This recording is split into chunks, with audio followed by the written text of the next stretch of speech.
¿Qué tal? Muy buenas tardes. Bienvenidos, bienvenidas a una nueva charla en vivo de la llave Psi, este espacio de psicología integrativa, biopsicosocial y espiritual.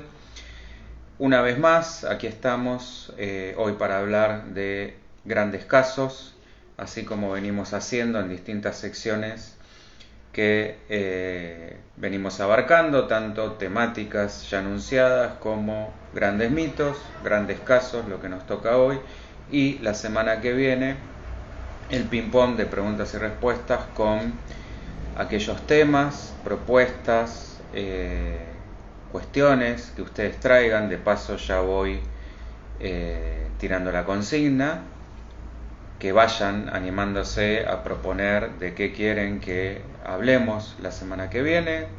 Temas, casos, experiencias, cuestiones, preguntas, bueno, lo que ustedes quieran, de cualquier índole.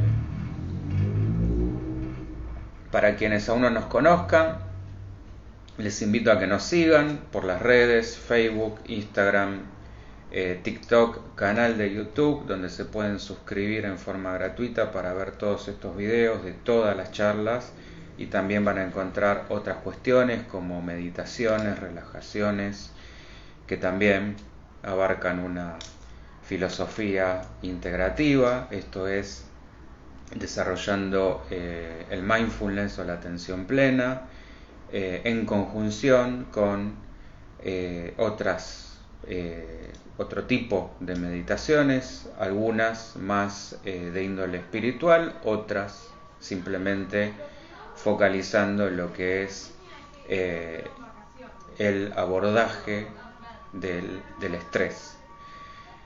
Bien, decía, aparte de las redes, nos pueden encontrar también a través de la página, que es layavepsi.net.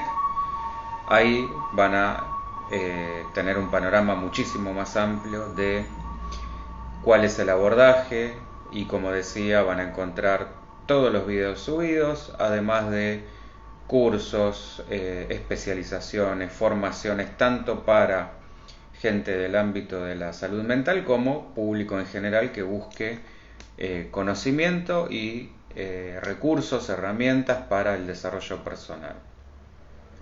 También me pueden contactar por mail a layavepsi@gmail.com o al celu por WhatsApp al 11 3209 6198. Bien, bueno, también yo voy a ir desarrollando el caso. Por supuesto, la idea es que se haga un ida y vuelta, por lo cual anímense a opinar, cuestionar, preguntar, bueno, lo que ustedes quieran, siempre que sea en un marco constructivo y de respeto mutuo. Y como ya dije, también ir proponiendo el o los temas del ping-pong de la semana que viene. Bueno, hoy nos trae otro gran caso clínico, que es el hombre de las ratas, que es, de paso, bueno, digo, hola Ana María, justo, mira, iba a decir que me vayan avisando si está saliendo todo ok. Bueno, por Instagram ya sé que sí, y por Facebook, si alguien también me puede ir saludando, buenísimo, así sé que está llegando todo, que está saliendo todo ok. Bien, entonces, la historia que nos ocupa hoy, el hombre de las ratas, es considerada la segunda gran cura psicoanalítica de Sigmund Freud, después del caso Dora. Hola Carlita, ahí está, ya estamos bien en Facebook también. Del caso Dora, decía, del que ya hemos hablado, y anterior al hombre de los lobos, el caso que vimos la última vez.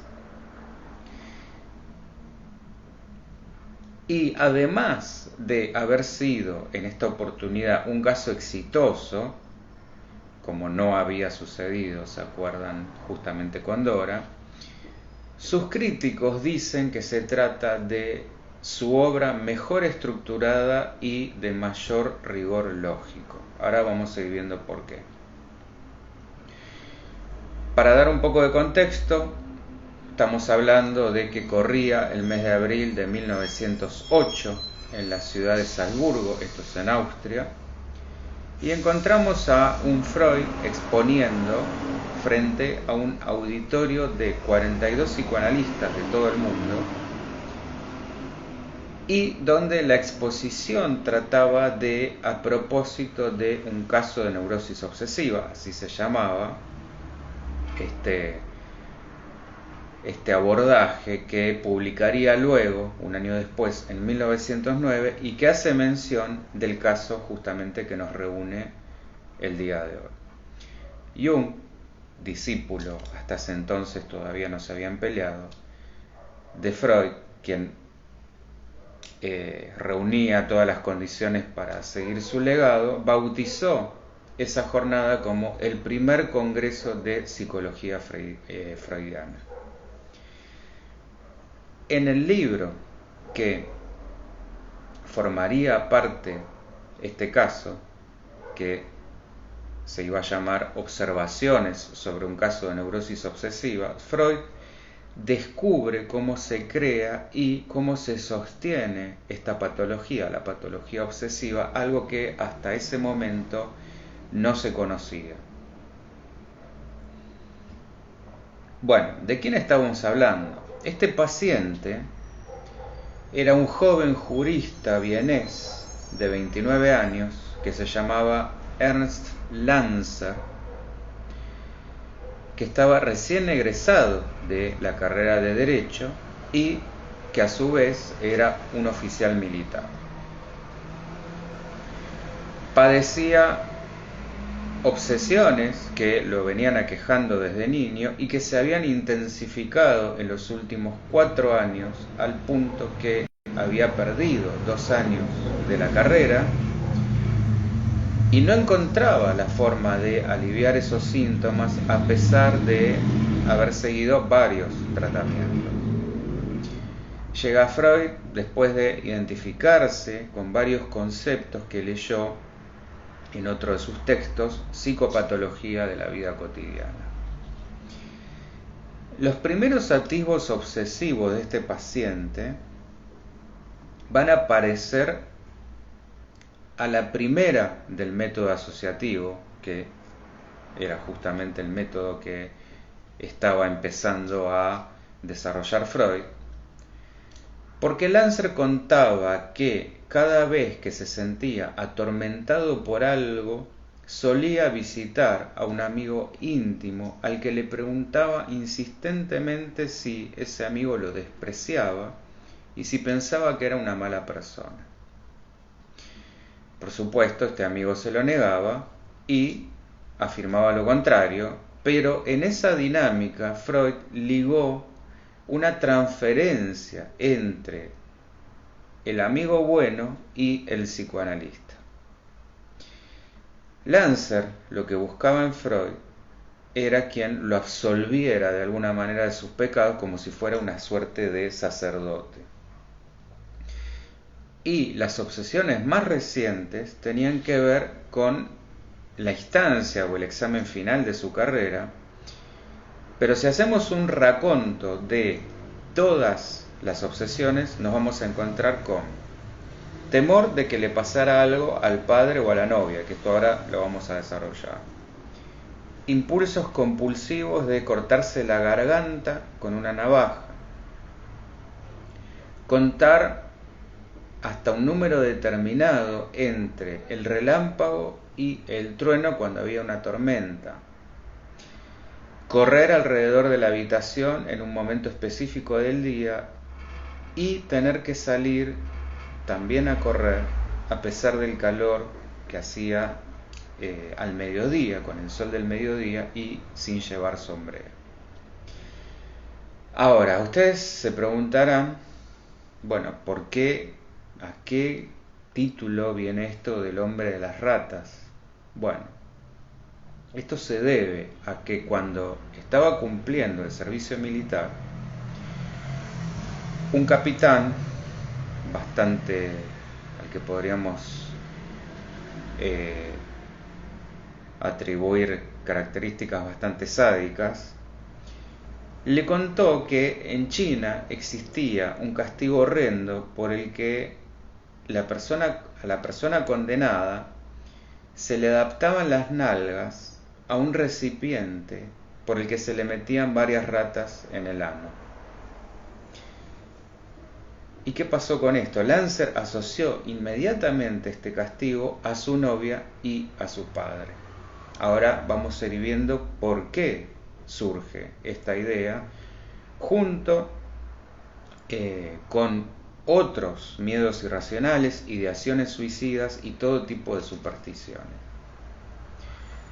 Como solía ser, Freud buscó el origen de estos síntomas en la sexualidad infantil y encontró que a la aparición de la idea surgía en el paciente la necesidad imperiosa de desprenderse de la culpa que generaba esa idea a través de un castigo, de un autocastigo. Y la historia con ese oficial superior que le había contado esa historia, la historia del castigo de las ratas, continúa porque al día siguiente le da un paquete postal alertándolo de que tenía que pagar el reembolso a un teniente por unos anteojos que Lancer había perdido. Pero vuelve con esto a aparecer en él la idea de que si devolvía ese dinero, efectivamente se iba a hacer efectiva la tortura con las ratas, con su padre y con su novio.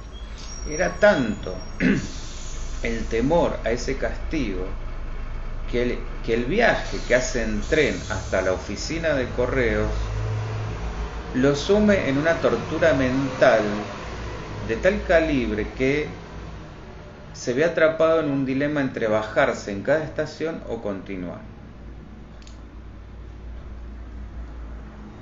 Cuestión aparte, lo del dinero, que no es un tema para nada menor, porque fíjense lo relevante de esto, que en alemán Ratten con doble T es rata y Ratten con una sola T es pagos, plazos, entre otras acepciones que podemos asemejar al uso del dinero. Esto es de capital importancia. Y acá nos vamos dando cuenta que nada queda librado al azar. Por ende, a raíz de esto encontramos una asociación entre las ratas y el dinero. De hecho, si esto lo llevamos un poco más allá, por algo nosotros tenemos también una expresión coloquial frente a la gente avara cuando decimos no seas rata. Muy probablemente este sea el origen de esa expresión.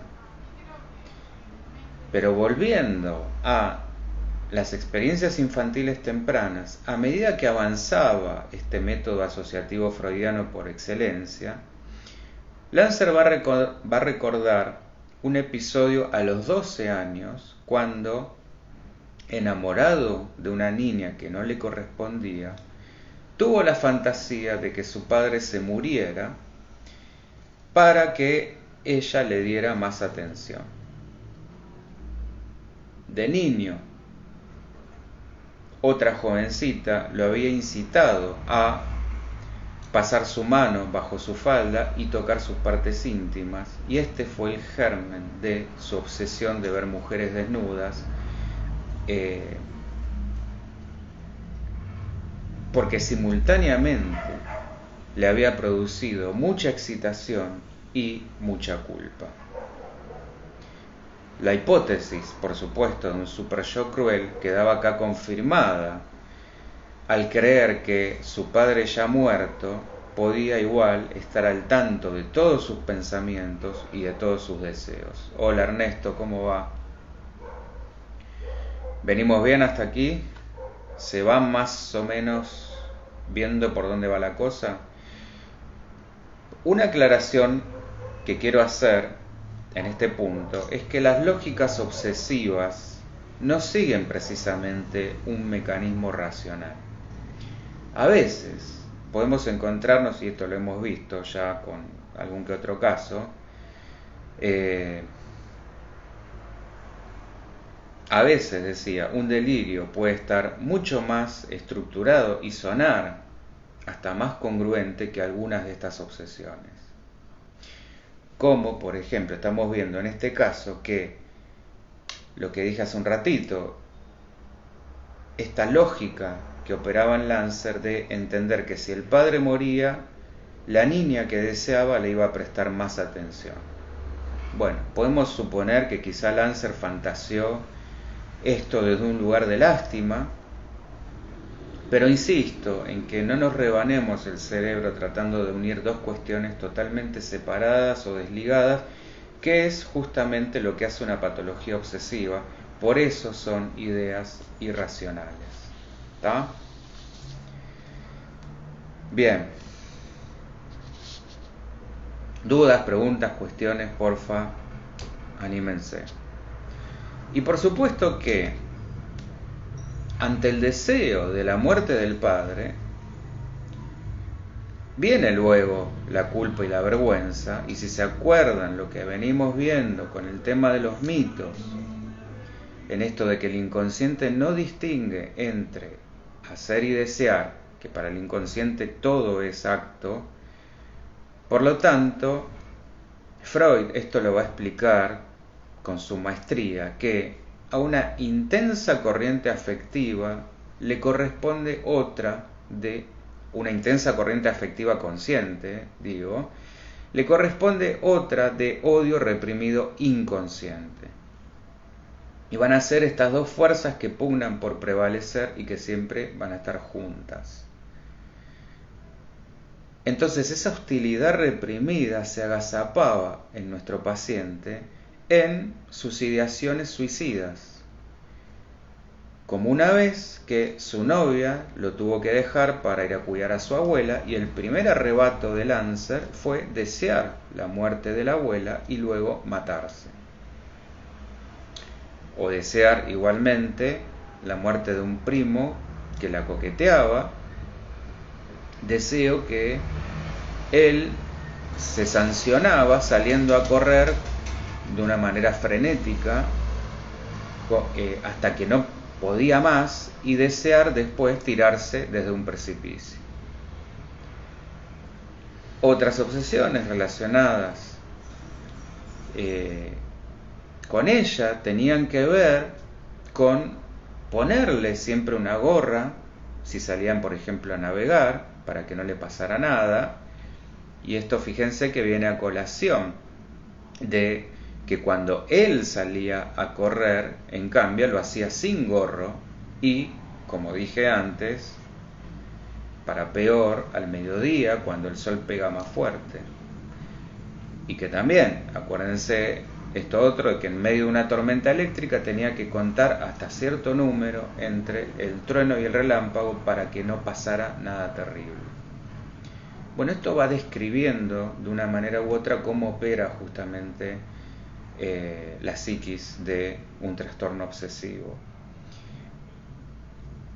O que una de las otras veces en que su novia se tuvo que ir por distintos motivos, él se tropieza con una piedra y decide correr esa piedra para que el auto de ella no tuviera un accidente, para que inmediatamente después la volviera a colocar, alegando que haberla corrido no tenía ningún sentido. Bueno, vean cómo en este ejemplo encontramos justamente lo que decía recién, cómo funciona el mecanismo, primero protector, que podríamos también decir afectivo, amoroso, esto de la corriente afectiva, al que sobreviene la reacción hostil. En otras palabras, primero la acción de cuidado que esconde al mismo tiempo el enojo por haberlo dejado solo. Entonces ahí vuelve a poner la piedra donde estaba, excusándose con que no tiene sentido, pero lo que en realidad esconde es la agresión. Y para este vaivén amor-odio, para lo cual les sugiero que vean la serie, esto creo que ya lo he sugerido en alguna otra charla, que vean la serie You, donde está muy bien representada justamente cómo funciona una mente de este estilo, con otros condimentos, por supuesto ya más del tipo, si bien ahí lo pintan como una suerte de amor obsesivo, estamos hablando por supuesto de un perverso. Pero bueno, está buena para verlo y analizarlo desde varios lugares. En este vaivén, decía, amor-odio, ni siquiera escapa la esfera religiosa de Lancer, porque ahí también se autogeneraba un círculo vicioso donde, ante la aparición de malos pensamientos, se imponía después jornadas de rezo interminables, que como cada vez le llevaban más tiempo, terminaba blasfemando y deseando el mal. ¿Cómo venimos hasta aquí? Están demasiado silenciosos. ¿Dudas, preguntas? Ana, Carlita, Ernesto. Bien. Pero no me quiero escapar del tema central de la charla y que es lo que le da nombre al caso. ¿Por qué esto de la fantasía de que las ratas atacaran al padre y a la novia? Bueno, dije antes lo de la palabra raten, que engloba a las ratas y al dinero, por lo cual Lancer quizás fantaseaba con la herencia de su padre para poder mudarse con su amada, de manera que el padre era una piedra, literalmente era una piedra, relacionándolo con lo que decía hace un ratito, en su deseo. Ana, esconde volver a qué al colocar la piedra. La agresión, el sentimiento de haber sido abandonado o reemplazado cuando la novia lo deja. Entonces vuelve a poner la piedra, excusándose en que esto es un mecanismo de racionalización, en que no tenía sentido, pero lo que estaba haciendo en realidad era esconder el sentimiento agresivo que sentía, de sentirse abandonado. Hola Maros, ¿cómo va? Entonces, la piedra venía a simbolizar en realidad el obstáculo padre en el deseo de Lancer. Y el tema del padre, para variar, no se agota ahí.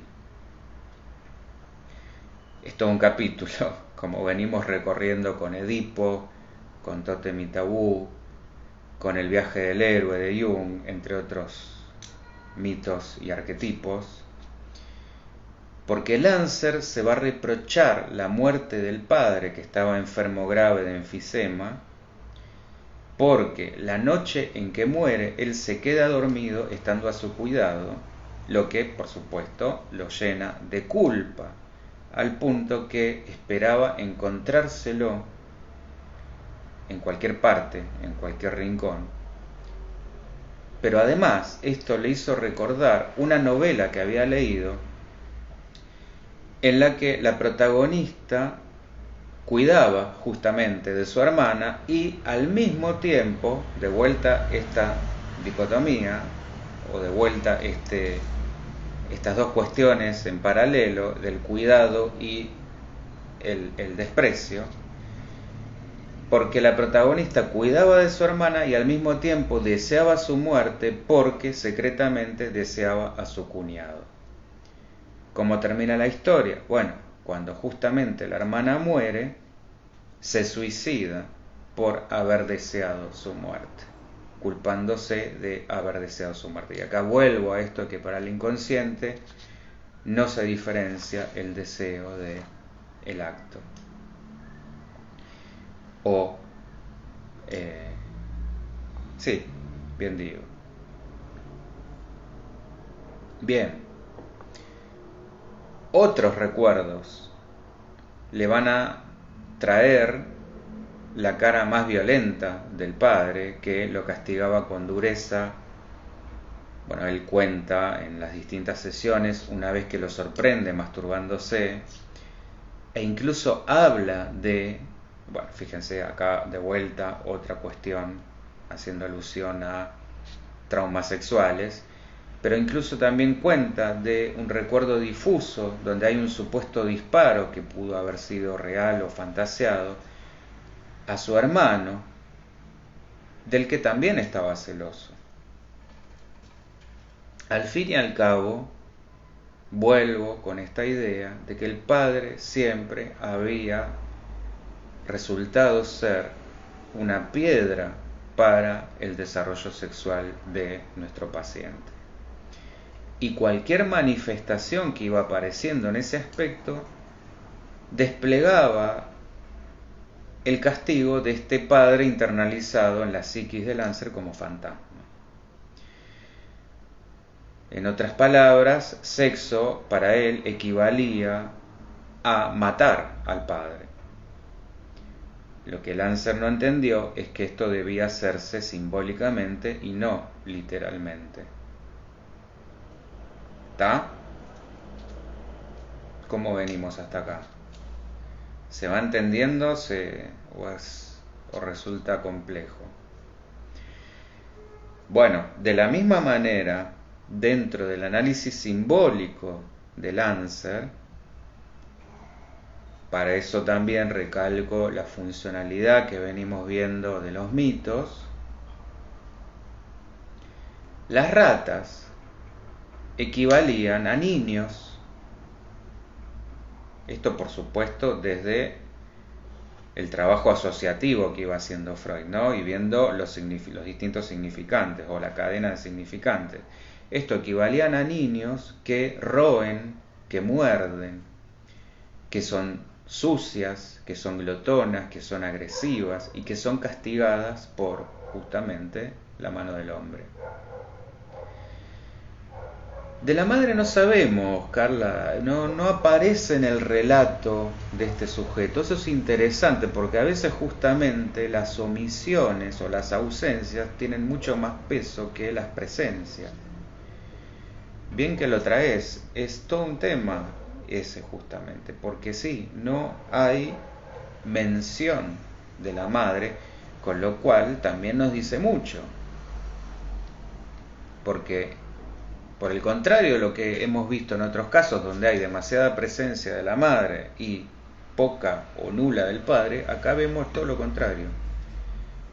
Él trae todo el relato de este padre castrador en exceso.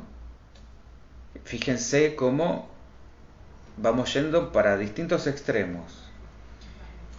Es o la ley demasiado pesada que por supuesto reprime y genera obsesión, o la ausencia de la ley que nos lleva para el otro lado, para el exceso y tal vez hacia el lado, por ejemplo, de la perversión o la psicosis. Pero fíjense, como siempre decimos, que por demasía o por ausencia o por escasez nos vamos para distintas salidas patológicas. ¿Está? Bien.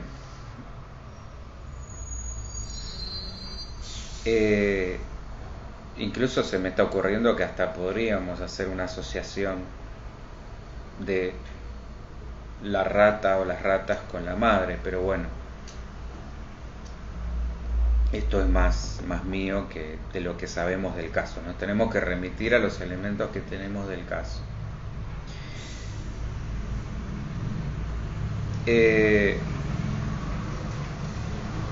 Entonces, este punto que decía hace un ratito de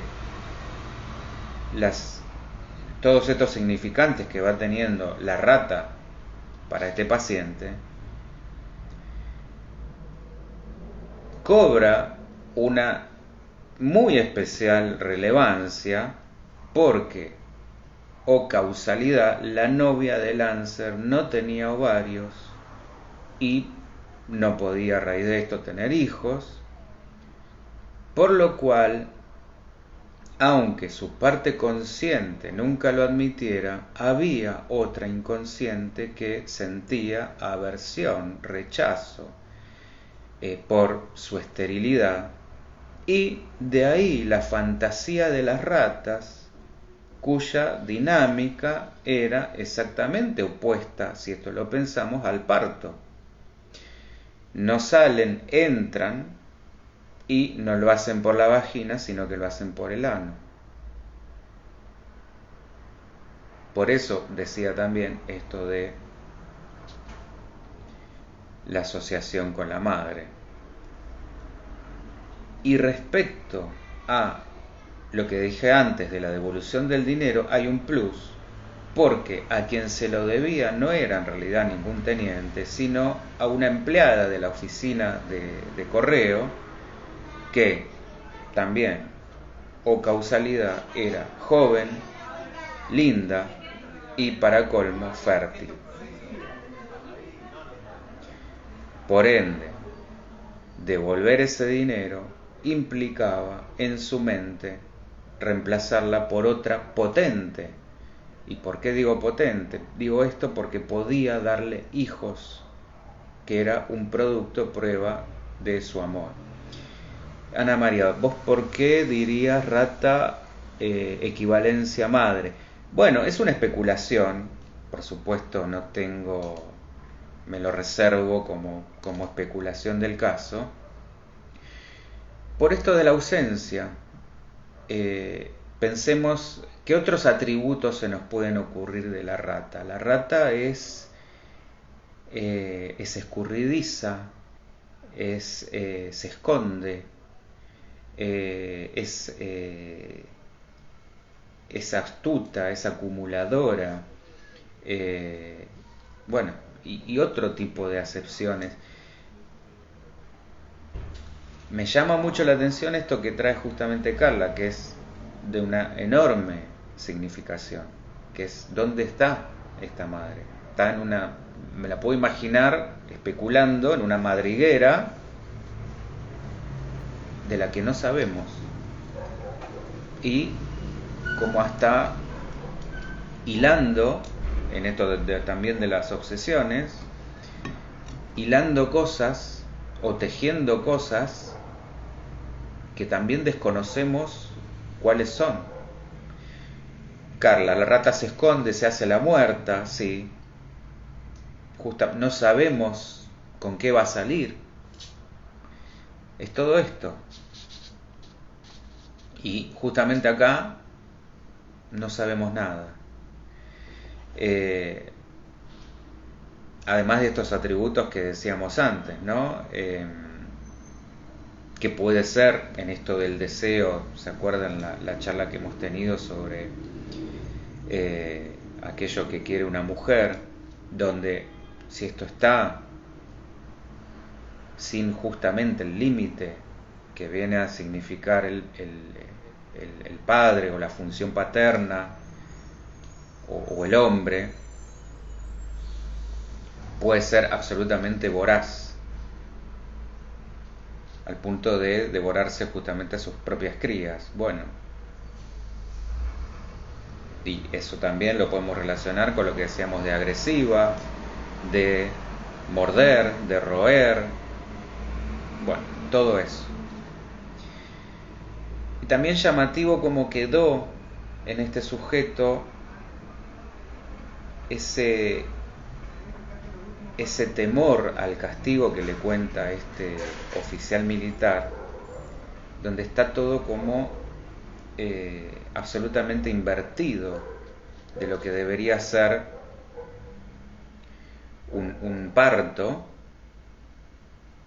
lo que también nos lleva a plantearnos, bueno, ¿qué lugar tenía esa función materna o ese arquetipo madre en esta persona? ¿Por qué tanto temor a la figura de la rata, que es lo que termina dando el nombre al caso?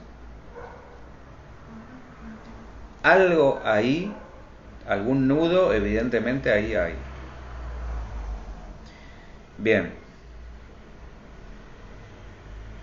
no sé si se termina de entender, Ana. Igual, por supuesto, es, como te dije, es especulación mía. No sabemos porque no tenemos los elementos. Si no sabemos nada de esta madre, no lo podemos conocer. Pero llama mucho la atención justamente que ni siquiera se la nombra. Eh, y todo el tema que hay con, bueno, justo Carlita me lees la mente, justo todo el tema que hay con la figura femenina en esta persona, porque fíjense que yo contaba hace un ratito, de niño hay un episodio donde una jovencita eh, le permite pasar su mano, deslizar su mano hacia sus partes íntimas. A partir de ahí se desarrolla en él esto de la obsesión por las mujeres desnudas. Tenemos ahí un tema. Cómo cada vez que surge el deseo frente a una mujer aparece esta cuestión de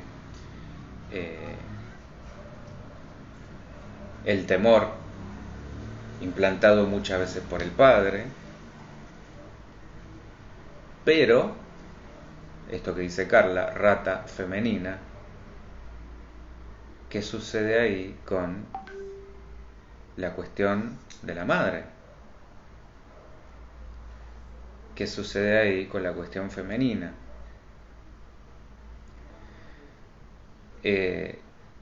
También esto que contaba de las primeras, ni hablar la cuestión de la masturbación coartada,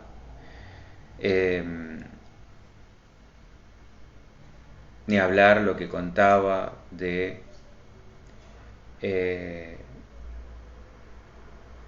las primeras experiencias que había tenido frente a su desarrollo sexual. ¿Está? Y por supuesto también, inevitable la asociación de esto de que esta chica que le gustaba de la oficina de correos, esta chica que le gustaba de la oficina de correos podía tener hijos, a diferencia de esta otra jovencita que a él le gustaba. Bien, ahora, también lo interesante de este caso es que Freud logra dar luz y registrar algunos aspectos comunes del comportamiento obsesivo. Uno de estos aspectos es lo que decía anteriormente, esta ambivalencia frente a la superstición, porque no es que el obsesivo sea un tonto que se crea absolutamente cualquier cuento o historia popular, sino que se crea sus propias alegorías de la caverna, vamos a decir, trayéndolo de la charla anterior, que lo van a dejar aprisionado en un círculo de un deseo reprimido que asalta el consciente, ante lo cual aparece un pensamiento de que algo tremendo va a pasar si no se hace alguna suerte de rito o de compulsión que limpie la culpa o la vergüenza por haber tenido ese deseo. Esto sería, en otras palabras, el arquetipo de la sombra de Jung llevado a su máxima expresión.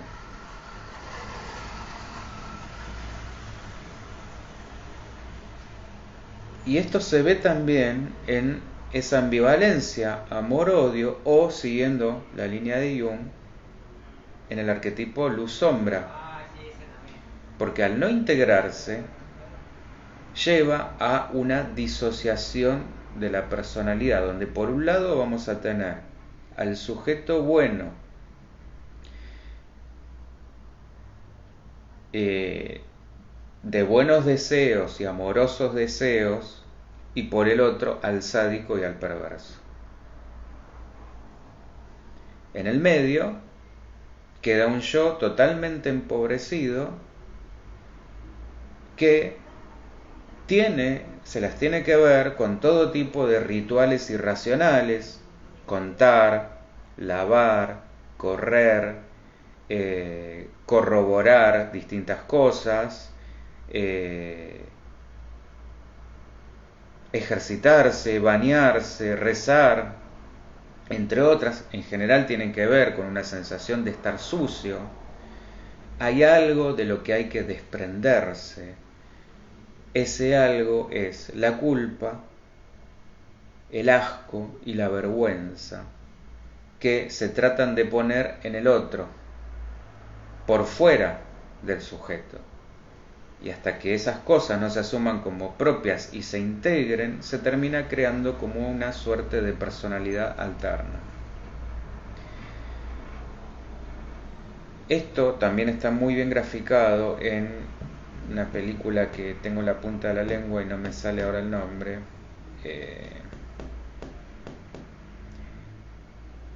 Bueno, ya me voy a acordar y la voy a poner en los comentarios. Que era una película de una bailarina que justamente desarrolla como toda una suerte de alter ego o de un otro yo absolutamente oscuro. Bueno, ya me voy a acordar. Finalmente, el tratamiento dura casi un año. Exitosamente, Lancer puede remitir todos sus síntomas y termina muriendo después en la Primera Guerra Mundial. Por eso decía que esto es un caso exitoso, con un final feliz, y por eso dije al principio que es quizás uno de las mejores obras para muchos estructuradas de Sigmund Freud.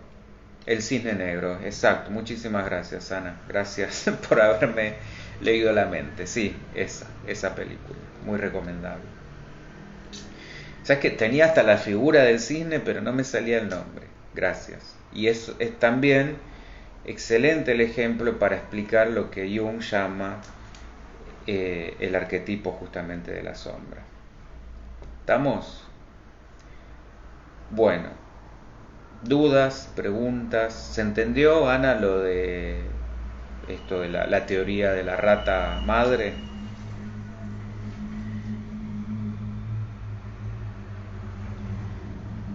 Comentarios, cuestiones.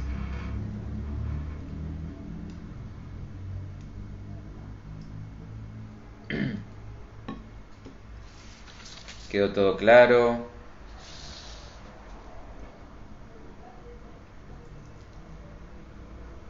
También esto de que es súper importante, además de lo que hablábamos del tema de la rata, es justamente la significación de la palabra.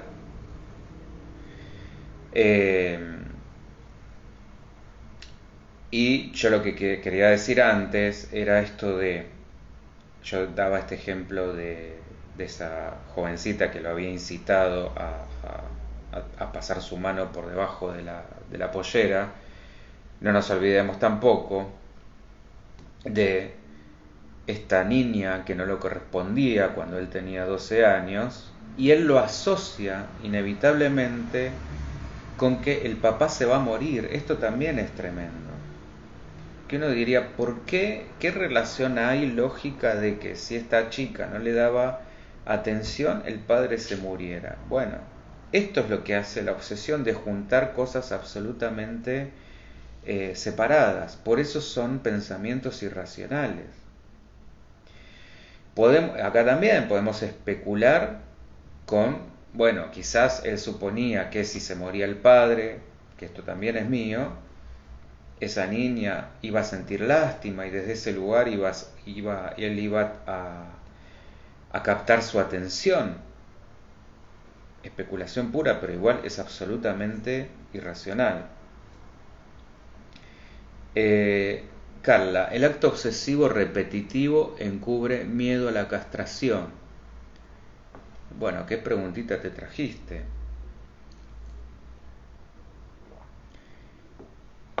lo que sucede aquí es que evidentemente estamos hablando... Bueno, Ana María, ahí te me volviste a unir.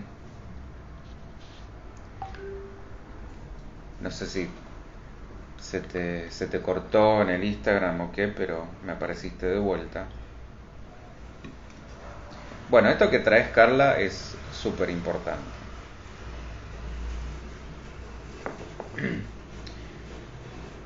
La castración es, como venimos viendo, tanto el complejo edípico como la castración es justamente fundamental para ver cómo después, en base a la resolución, al pasaje de esto, podemos ir encontrando distintas resoluciones, algunas que podríamos llamar más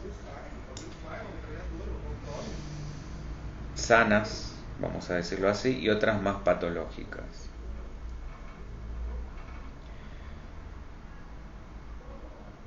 Acá, evidentemente, estamos hablando de distintos traumas infantiles sexuales, como venimos viendo. Por supuesto que cuando encontramos fobias, obsesiones, estamos hablando de, entre otras cosas, ¿no? Estamos hablando de un punto muy importante ligado a la sexualidad. Hay ahí cuestiones ligadas a la sexualidad no resueltas.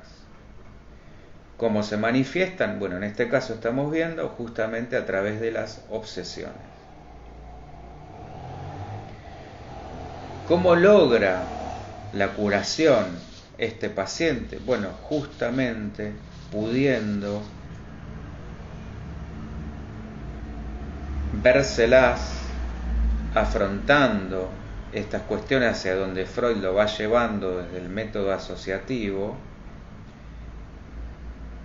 viendo cómo distintos episodios tenían que ver con el significante padre.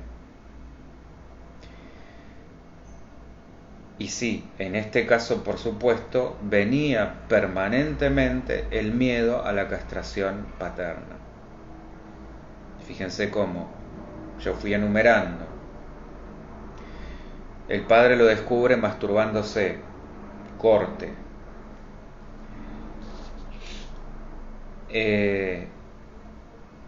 Frente a que quizá esto lo podríamos, no sabemos, insisto, pero tomemos esto como el germen, quizás.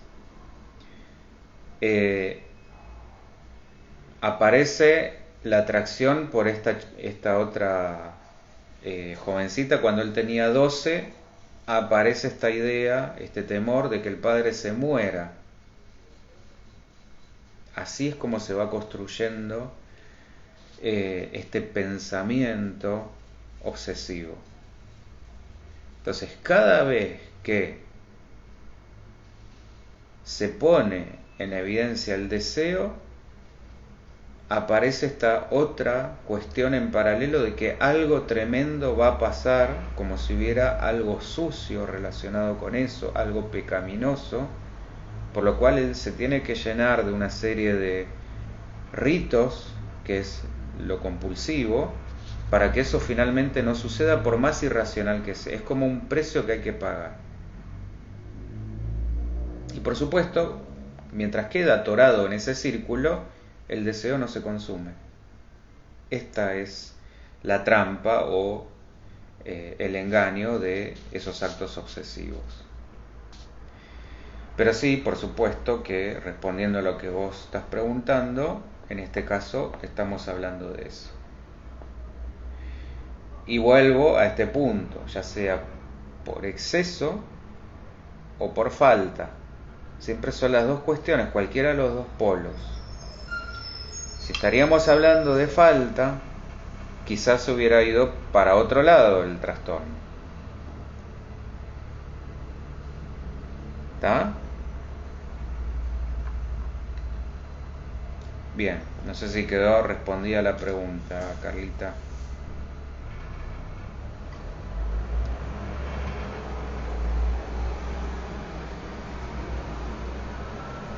¿Estamos bien?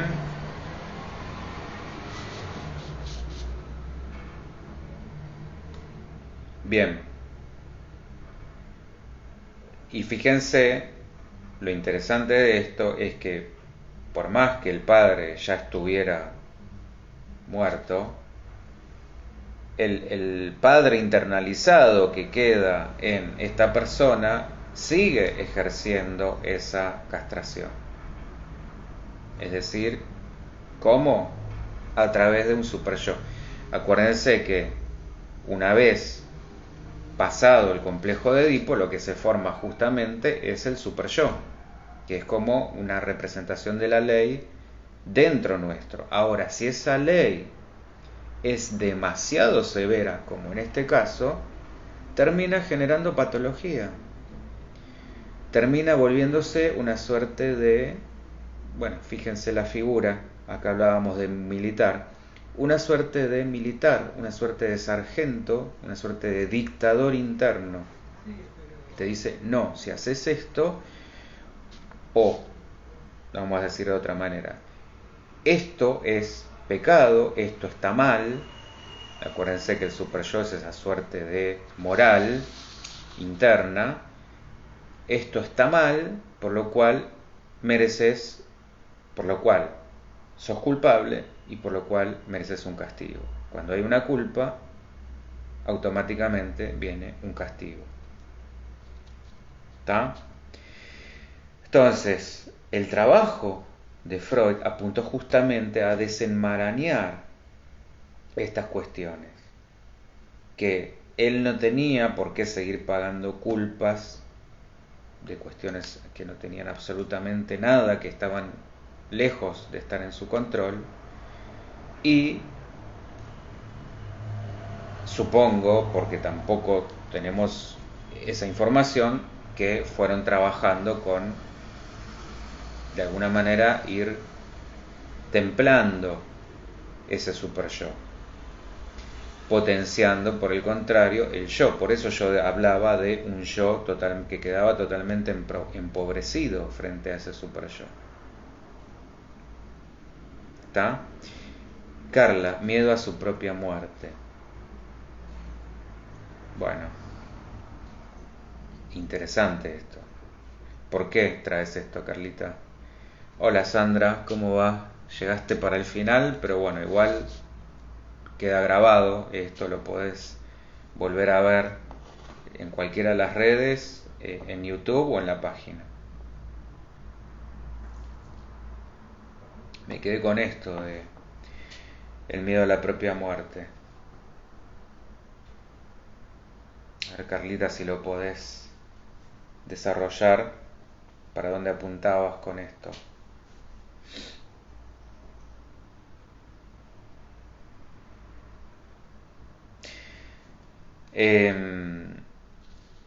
Y por sus actos obsesivos. Bueno, sí, sí, por supuesto. Por supuesto. Siempre en el fondo eh, lo que se intenta burlar es justamente a la muerte. Y mientras otra cosa nos tenga ocupados, ahí está la cuestión. Yo decía también al principio que este paciente había puesto en la figura de Freud una suerte de sacerdote que lo que lo perdonara o que lo absolviera de sus pecados. Entonces esta es también la figura de donde había que correrlo. Si no los hacía claro, exacto, es que ese es el punto. Es este temor de que pase algo tremendo, algo catastrófico si no se cumplen esos rituales. Por eso empiezan a cobrar tanta importancia. Y no es que la persona, insisto, no tenga la capacidad intelectual de poder razonar esto. El tema es que está tan imbuido en esta cuestión que no puede en ese momento correrse de ese mecanismo, no lo puede ver. Ahí está el punto. ¿Estamos? Bien. Excelente. Gracias Carlita, gracias Ana, gracias por la participación. Gracias también a todos los que se sumaron. La semana que viene vamos a estar, como dije, con el ping-pong de preguntas y respuestas. Propongan uno o los temas que ustedes quieran, así hablamos sobre eso. Carla, Maros, Ernesto, Ana María, bueno, espero no estar olvidándome de nadie. Lo que ustedes quieran, esa es la idea. Bueno, muchísimas gracias. Y por supuesto también, si quieren alguna otra cuestión, ya sea un tema o alguna otra idea que vaya más allá de lo que traemos como temáticas, como mitos, como casos o como el ping-pong, bienvenida sea también. El espacio es eso, lo voy construyendo en base a lo que ustedes quieran y les interese. Esa es la idea. No, por favor, gracias a ustedes. Gracias Carla, gracias Maros por la valiosa participación. Y lo que vos trajiste, Carla, que fue justamente esencial, el tema de la mamá. ¿Está? Bueno, será hasta el próximo lunes entonces a las 19. No se olviden dejar los comentarios, no importa que sea fuera del vivo, porque igual quedan y yo los tomo. ¿Estamos? Gracias una vez más y nos estamos viendo el lunes que viene. Chau, chau.